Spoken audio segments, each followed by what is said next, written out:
اس وقت ایک اہم خبر آ رہی ہے۔ اسلام آباد ڈسٹرکٹ جوڈیشل کمپلیکس سے قریب دھماکہ، یہ خودکش دھماکہ ہے۔ 6 افراد کے جاں بحق ہونے کی تصدیق ہو گئی ہے۔ خودکش دھماکے میں 12 افراد زخمی ہوئے ہیں جنہیں پیمز اسپتال منتقل کر دیا گیا ہے۔ تو اسلام آباد ڈسٹرکٹ جوڈیشل کمپلیکس سے قریب خودکش دھماکہ ہوا ہے، اور اس دھماکے کے نتیجے میں جو اطلاعات مل رہی ہیں اس کے مطابق 6 افراد جاں بحق ہو گئے ہیں۔ خودکش دھماکے میں 12 افراد زخمی بھی ہوئے ہیں جنہیں پیمز اسپتال منتقل کر دیا گیا ہے۔ تو اسلام آباد ڈسٹرکٹ جوڈیشل کمپلیکس سے قریب دھماکہ ہوا، پارکنگ لاٹ میں یہ دھماکہ ہوا، جس کے بارے میں اب کنفرم ہو گیا ہے کہ یہ خودکش دھماکہ ہے، اور اس کے نتیجے میں 6 افراد جاں بحق ہو گئے ہیں۔ سما کے نمائندہ خصوصی قمر المنور ہمارے ساتھ موجود ہیں۔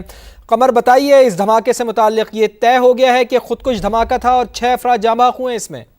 جی بالکل، پولیس ذرائع نے اس حوالے سے تصدیق بھی کر دی ہے کہ یہ خودکش حملہ، اور اس میں 6 افراد جو ہیں وہ جاں بحق، جبکہ 10 کے قریب لوگ جو ہیں وہ زخمی ہوئے ہیں جن کو پیمز اسپتال منتقل کیا گیا ہے۔ اس وقت جائز جو موقع ہے وہاں پر مکمل طور پر کارڈن آف کر لیا گیا ہے۔ بم اسکواڈ اور 7 اداروں کے لوگ جو ہیں اس کے مکمل طور پر اس کو کارڈن آف کرنے کے بعد شواہد اکٹھے کر رہے ہیں۔ یہ چیز جو ہے وہ اس کی تصدیق ہو چکی ہے کہ یہ خودکش حملہ ہے، اور خودکش حملہ جو پولیس کی گاڑی تھی اس کے قریب ہوا، جس کے نتیجے میں 6 افراد جو ہیں اس میں جاں بحق، جبکہ 10 جو ہیں وہ شدید زخمی ہیں جن کو پیمز اسپتال میں منتقل کیا گیا ہے۔ اس حوالے سے آج صبح تقریباً 1 گھنٹہ پہلے یہ واقعہ جو ہے ڈسٹرکٹ کورٹ کے بالکل جو داخلی راستہ ہے وہاں پر پیش آیا، جہاں پر لوگوں کا بڑا رش ہر وقت موجود ہوتا ہے، اور آج کیونکہ ورکنگ ڈے تھا اور عدالتیں جو ہے وہ تمام کھلی ہوئی تھی، اس وجہ سے یہاں پر یہ واقعہ پیش آیا ہے، اور اب اس بات کی تصدیق ہو چکی ہے کہ یہ خودکش حملہ ہے، اور اس خودکش حملے میں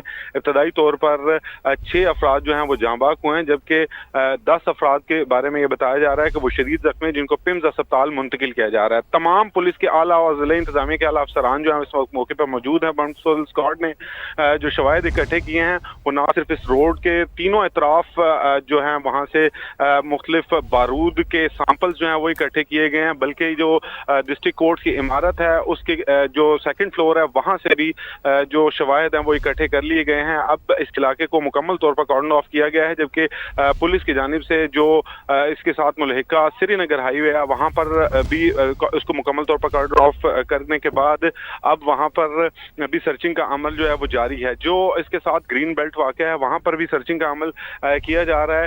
ابتدائی طور پر یہ کہا گیا تھا کہ موٹر سائیکل سوار تھا یہ خودکش حملہ آور جس نے یہ خودکش حملہ کیا، اور اس کے بعد یہاں پر جو ہے مکمل طور پر بھی جگہ کو کارڈن آف کیا گیا ہے۔ ضلع کچہری کے اندر تمام عدالتیں جو ہیں وہ مکمل طور پر بند ہو چکی ہیں۔ وکلاء کی بڑی تعداد سے یہاں پر موجود تھی، ان کو بھی یہاں سے جو ہے وہ منتقل کر دیا گیا ہے۔ تمام شواہد اکٹھے کرنے کی کوشش کی جا رہی ہے۔ ٹریفک پولیس کی جانب سے G11 کی طرف جوڈیشل کمپلیکس کی طرف آنے والے تمام راستے جو ہیں وہ مکمل طور پر بند ہیں۔ ٹھیک ہے، قمر المنور ساتھ ہی رہیے گا، آپ سے اپڈیٹ لیتے رہیں گے۔ دفاعی تجزیہ کار ڈاکٹر قمر چیمہ ہمارے ساتھ موجود ہیں۔ ڈاکٹر صاحب، اسلام آباد میں ڈسٹرکٹ کورٹ کے داخلی راستے پر یہ دھماکہ ہوا ہے، اور افسوس کے ساتھ یہ بتانا پڑ رہا ہے کہ 6 افراد جاں بحق اور 12 افراد زخمی ہوئے ہیں۔ کیا سمجھتے ہیں آپ کہ کون لوگ ملوث ہو سکتے ہیں اس میں؟ دیکھیں جی، دہشت گردی کی جنگ میں پاکستانیوں نے ہزاروں جانیں دی ہیں، اور میں سمجھتا ہوں کہ دہشت گرد سمجھتے ہیں کہ وہ دہشت گرد حملوں سے ہمیں کمزور کر سکتے ہیں۔ کل بھی آپ نے دیکھا کہ کیڈٹ کالج کے اندر دہشت گرد گھسے۔ ہر روز پاکستان کی افواج اور پولیس جو ہے وہ دہشت گردوں کا مقابلہ کر رہے ہیں۔ ابھی جب تک یہ پولیس اور لا انفورسمنٹ ایجنسیز ہمیں اپڈیٹ کرتی ہیں اور بتاتے ہیں کہ یہ کس طرح کا انسیڈنٹ ہے، لیکن مجھے لگتا ہے کہ یہ ضرور کوئی ٹیررزم کے ریلیٹڈ انسیڈنٹ ہوگا۔ خودکش دھماکہ ہے نہتے لوگوں کو کون معصوم اور نہتے لوگوں کو کون ٹارگٹ کر سکتا ہے؟ دیکھیں، معصوم اور نہتے لوگوں کو یہ کیسے سوال پیدا ہوتا ہے کہ جو لوگ معصوم ہیں، جن کا کسی چیز سے لینا دینے نہیں ہے، جو اپنی زندگی نارمل گزار رہے ہیں، میں سمجھتا ہوں کہ یہ جو فتنہ الخارج ہو سکتے ہیں، جنہوں نے جو ہمیشہ آپ کو پتہ ہے پاکستان کے اندر دہشت گردی کے واقعات میں ملوث رہے ہیں، اور ابھی حال ہی میں ان چیزوں کو پریڈکٹ کیا جا رہا تھا کہ جو فتنہ الخارج ہے وہ سوئسائڈ بامبنگ کی طرف آ سکتے ہیں۔ میں سمجھتا ہوں کہ یہ اگر یہ اس طرح کی چیز ہے تو پاکستان کو اس پہ ہائیسٹ لیول پہ ٹیک اپ کرنا چاہیے۔ ڈاکٹر صاحب ساتھ ہی رہیے گا، اور آپ نے گزشتہ روز جو وانا میں ہوا اس سے متعلق بھی آپ نے بات کی، تو اپنے ناظرین کو اس سے متعلق بھی خبر دے دیں کہ وانا کیڈٹ کالج پر حملہ کرنے والے فتنۃ الخوارج کے خلاف آپریشن جاری ہے۔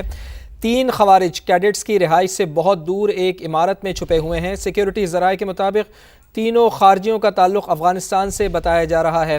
ڈاکٹر صاحب، دہشت گردی کے آپ کیا سمجھتے ہیں کہ پے در پے واقعات ہو رہے ہیں، اور ہم یہ دیکھ رہے ہیں کہ مسلسل فتنۃ الخوارج، فتنۃ الہندوستان کے دہشت گرد اس میں ملوث ہیں، تو پاکستان کی جانب سے اب پاکستان آزاد ہے جو ان کے خلاف کارروائیاں کرتا ہے، چونکہ مذاکرات کی وجہ سے ہم نے تھوڑا سا ٹائم دیا تھا ان کو، لیکن اب یہ تو بالکل رک نہیں رہے ہیں۔ دیکھیں، آپ کو یاد ہوگا کہ ہم افغان طالبان کو ایک ہی چیز کہہ رہے تھے، ہمیں ریٹن گارنٹی دیں کہ فتنہ الخارج آپ کی سرزمین استعمال کرتے ہیں اور ان کو لاجسٹک سپورٹ ملتی ہے، فائنینشیل سپورٹ ملتی ہے، اسلحہ ان کے پاس موجود ہے، لیکن انفارچونیٹلی افغان طالبان نے ان کو نہیں ریٹن سپورٹ ہمیں لکھ کے دیا۔ اب سننے میں آیا کہ ترکی کا جو ڈیلیگیشن ہے وہ پاکستان آ رہا ہے، جی ہاں۔ تو اب میں سمجھتا ہوں کہ یہ ترکی کے ڈیلیگیشن کو چاہیے نا کہ افغانستان کے ساتھ اس مسئلے کو ٹیک اپ کریں۔ ہم تو قطر سے بھی ریکویسٹ کرتے رہے، ہم تو عالم اسلام کے 57 ممالک سے ریکویسٹ کرتے ہیں کہ کیوں دہشت گرد جماعتیں افغانستان کے اندر جو ہیں وہ پاکستان پہ اٹیک کر رہی ہیں، کیوں پاکستان کے معصوم لوگوں کو شہید کیا جا رہا ہے۔ ہم نے 90,000 سے زیادہ دہشت گردی کی جنگ میں جانے دی ہیں۔ پاکستان ترقی کرنا چاہتا ہے، اکنامیکلی ریوائو کرنا چاہتا ہے، ہماری بڑے لیے، دنیا میں امن کے لیے۔ جب ساری دنیا کے اندر اکنامک ریوائول ہے، پاکستان بھی اکنامک ریوائول چاہتا ہے، لیکن پاکستان کی ترقی کو، اکانومی کو روکا جا رہا ہے۔ میں سمجھتا ہوں اور یہ دہشت گردوں کو استعمال کیا جا رہا ہے۔ میں سمجھتا ہوں کہ اس سلسلے میں پاکستان کی گورنمنٹ کو، لا انفورسمنٹ ایجنسیز کو، جو کہ کبھی بھی کسی مسئلے میں بھی وہ پاکستان کی سیکیورٹی کو انڈرمائن نہیں ہونے دیتے، لیکن گورنمنٹ کو اس کو ہائیسٹ لیول پہ ٹیک اپ کرنا چاہیے اور اس کا لاجیکل کنکلوژن نکلنا چاہیے، ایک لاجیکل کنکلوژن چاہیے۔ دیکھیں، انٹرنیشنل انویسٹر پاکستان میں آ رہے ہیں، امریکن پاکستان میں انویسٹمنٹ کرنا چاہتے ہیں۔ پہلے چائنیز آئے تو فتنہ الخارج اور فتنہ الہندوستان نے ان کو جو ہے وہ ٹارگٹ کیا۔ اب جب اور ممالک سے لوگ پاکستان آ رہے ہیں تو ایک نیا تاثر دینے کی کوشش کی جا رہی ہے جیسے پاکستان انسیکیور ہے۔ میں سمجھتا ہوں کہ اس پہ پاکستان کو ہائیسٹ لیول پہ ٹیک اپ کرنا چاہیے۔ ٹھیک، ڈاکٹر صاحب، ڈاکٹر قمر چیمہ ہمارے ساتھ موجود تھے اور بات کر رہے تھے۔ آج افسوسناک واقعہ پیش آیا ہے، ڈسٹرکٹ ہیڈ کوارٹر کے باہر خودکش حملہ ہوا ہے اور اس کے نتیجے میں 6 افراد جاں بحق ہوئے ہیں اور 12 افراد زخمی بھی ہوئے ہیں۔ بریگیڈیئر ریٹائرڈ حارث نواز صاحب بھی ہمارے ساتھ موجود ہیں۔ بریگیڈیئر صاحب، انتہائی افسوسناک واقعہ آج ڈسٹرکٹ کورٹ کے داخلی راستے پر خودکش دھماکہ ہوا ہے، اور گزشتہ روز ہم نے دیکھا ہے کہ وانا کیڈٹ کالج پر حملہ بھی ہوا ہے، تو دہشت گرد پے در پے کارروائیاں کر رہے ہیں، ان کو کیسے لگام ڈالی جائے گی؟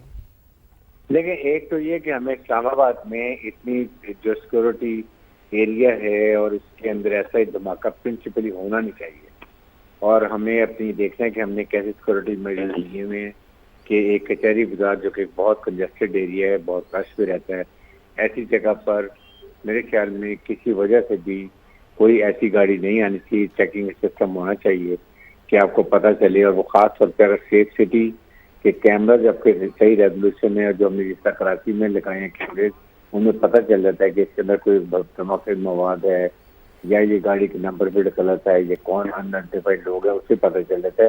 تو ہمیں پنڈی کا ایسے امپورٹنٹ جگہوں، اسلام آباد کو اور پنڈی کو، یہ جگہوں کو بڑا سیف رکھنا چاہیے۔